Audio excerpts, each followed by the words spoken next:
Selamat pagi Bapak, terima kasih atas waktu yang diberikan kepada saya. Perkenalkan, nama saya Brian Adrian Lewat. Nomor induk mahasiswa saya 1903030114. Kelas C semester 3, jurusan Sosiologi, Fakultas Ilmu Sosial dan Ilmu Politik, Universitas Nusa Cendana Kupang, 2020. Pada kesempatan kali ini saya akan presentasikan ujian tengah akhir semester, mata kuliah perubahan sosial budaya. Baik, determinisme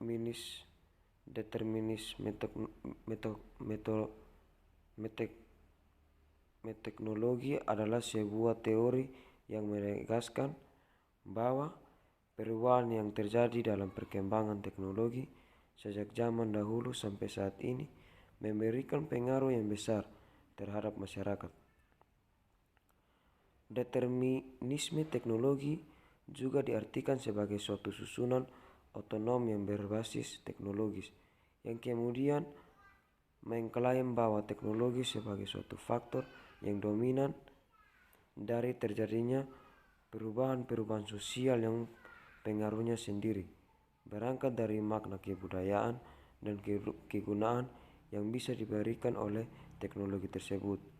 Sebab pada dasarnya dalam determinisme teknologi inovasi yang ditemukan oleh para penemu di dalam masyarakat juga ditunjukkan oleh masyarakat. Maka itu determinisme teknologi menganggap pentingnya ide-ide manusia dalam menciptakan teknologi yang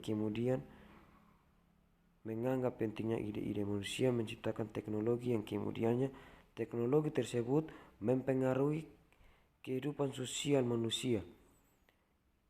Indeks pembangunan manusia merupakan indikator penting dalam mengukur kesejahteraan masyarakat. Masyarakat dapat dikatakan sejarah jika suatu daerah memiliki angka indeks pembangunan manusia yang tinggi.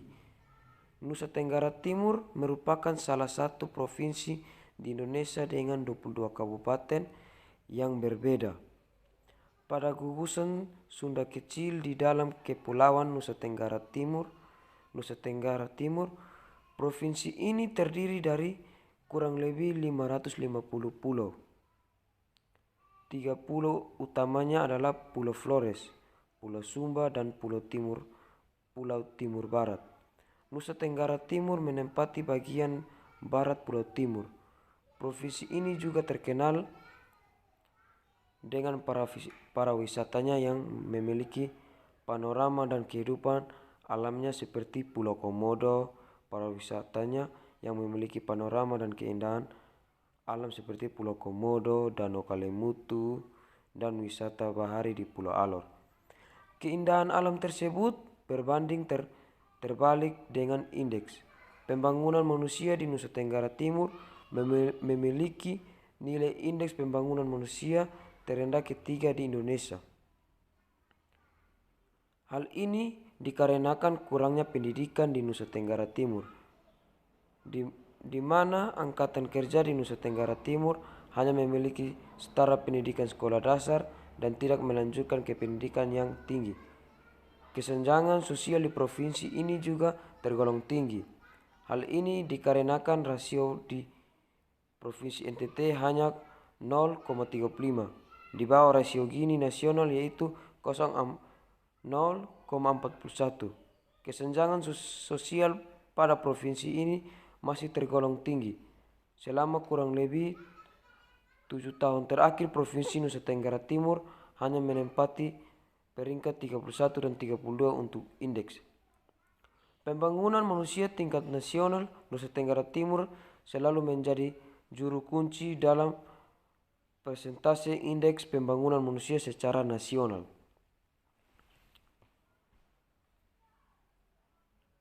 Hal ini dikarenakan mutu dan kualitas pendidikan di Nusa Tenggara Timur masih rendah. Ini terbukti dengan tingginya angka berhenti sekolah. Fasilitas dan sumber daya manusia di Nusa Tenggara Timur juga masih rendah. Daerah yang masih terpelosok dan fasilitas belajar mengajar yang kurang memadai membuat mutu pendidikan di Nusa Tenggara Timur rendah. Pendekatan ini menekankan pada kemampuan capabilities manusia yang berperan sentral dalam pembangunan. Secara umum menurut IPM adalah salah satu instrumen untuk mengetahui pencapaian pembangunan manusia suatu negara dalam batasan-batasan tertentu, dan IPM juga mewakili tujuan pembangunan manusia. Hasil pembangunan ekonomi oleh pemerintah hanya diukur dari pertumbuhan ekonomi yang tinggi. Bisa dikatakan pembangunan ekonomi negara tersebut dalam mencapai kesuksesan pembangunan. Kenyataan meskipun pertumbuhan ekonomi tinggi, kesejahteraan masyarakat masih rendah, sehingga bisa disimpulkan bahwa pertumbuhan ekonomi yang dihasilkan kurang berkualitas. Pembangunan manusia memiliki 4 komponen utama, yaitu produktivitas, pemerataan, kesinambungan, dan pemberdayaan.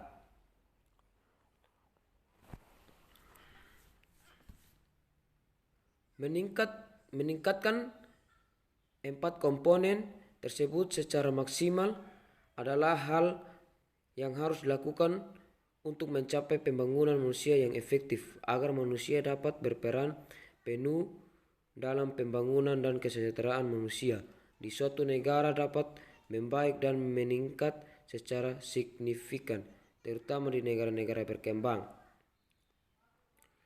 Penelitian indeks pembangunan manusia merupakan salah satu indikator untuk mengukur kualitas fisik dan non-fisik. Melalui lamanya rata-rata lama sekolah, angka, melek huruf, dan mempertimbangkan ekonomi masyarakat yang tercermin dari nilai.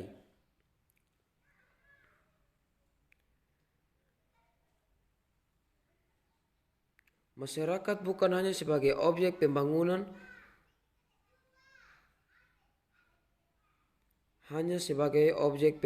namun diharapkan dapat menjadi subjek pembangunan dan mampu berkontribusi dan pembangunan bermanfaat dan memiliki dampak kemajuan bagi masyarakat dan negara dalam pembangunan suatu negara.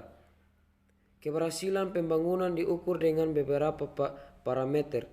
Yang saat ini banyak digunakan adalah indeks pembangunan manusia.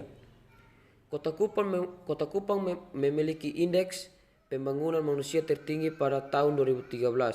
Indeks pembangunan manusia di Kota Kupang mencapai 77,24. Hingga tahun 2017 indeks pembangunan manusia terus meningkat mencapai 78,25 di Kota Kupang. Hal ini menjadikan Kota Kupang sebagai kabupaten yang memiliki indeks pembangunan manusia tertinggi di antara kabupaten lainnya. Hal ini dikarenakan Kota Kupang merupakan ibu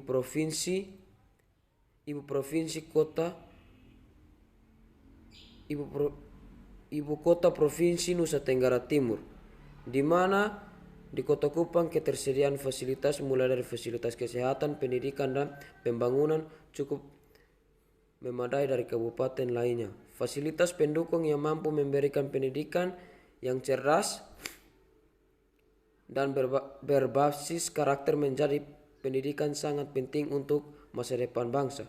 Pembangunan pendidikan merupakan investasi sumber daya manusia. Pendidikan yang berkualitas mampu meningkatkan taraf hidup manusia atau masyarakat di suatu negara dan mampu berkontribusi untuk pertumbuhan dan pembangunan ekonomi ke arah yang lebih baik. Dengan adanya pendidikan yang konsisten mampu berkontribusi bagi kecerdasan anak Indonesia. Adanya pendidikan yang maju dan berkualitas diharapkan mampu berubah pola pikir masyarakat akan pentingnya pendidikan. Pendidikan yang baik sendiri diukur dari angka harapan sekolah yang tinggi. Semakin tinggi nilai angka harapan sekolah di suatu provinsi atau kabupaten, maka pendidikan di daerah tersebut dinilai baik dan memiliki kualitas yang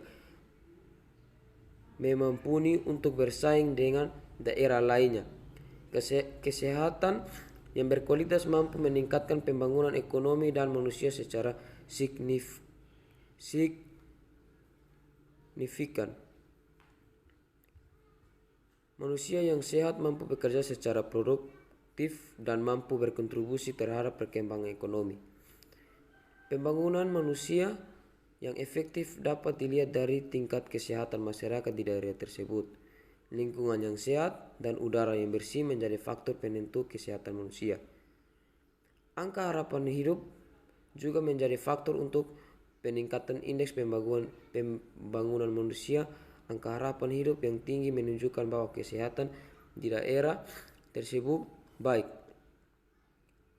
Fasilitas kesehatan yang memadai dan pelayanan kesehatan yang baik mampu berkontribusi untuk meningkatkan kesehatan. Hal ini menunjukkan bahwa Nusa Tenggara Timur mampu meningkatkan kualitas hidup masyarakat meskipun indeks pembangunan manusia di bawah rata-rata nasional. Namun, kesadaran akan kesehatan di Provinsi Nusa Tenggara Timur perlahan meningkat.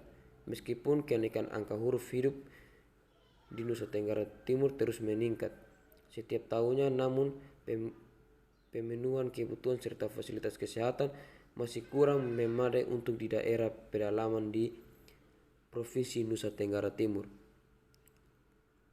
Kemiskinan juga mempengaruhi indeks pembangunan manusia. Ketika kemiskinan tinggi, maka kesejahteraan masyarakat juga ikut menurun dan itu berbanding terbalik.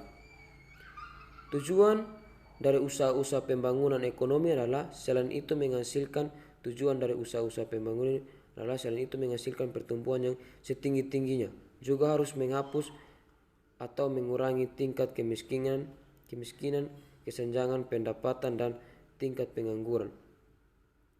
Salah satu indikator dan keberhasilan pembangunan nasional sendiri merupakan lalu penurunan jumlah penduduk miskin. Menurunkan jumlah penduduk miskin adalah langkah efektif untuk menciptakan strategi pembangunan yang baik. Kualitas sumber daya manusia menciptakan strategi pembangunan yang baik. Kualitas sumber daya manusia merupakan salah satu faktor terjadi penduduk miskin. Sumber daya manusia untuk berkualitas untuk indeks pembangunan manusia yang berkualitas pula masyarakat yang memiliki produktivitas baik dan memperoleh pendapatan yang baik pula. Begitupun sebaiknya ketika produktivitas masyarakat rendah, maka pendapatan masyarakat juga rendah. Baik, terima kasih atas waktu yang diberikan kepada saya. Apabila saya ada kesalahan kata, saya minta maaf sebesar-besarnya. Baik, terima kasih Bapak. Selamat pagi.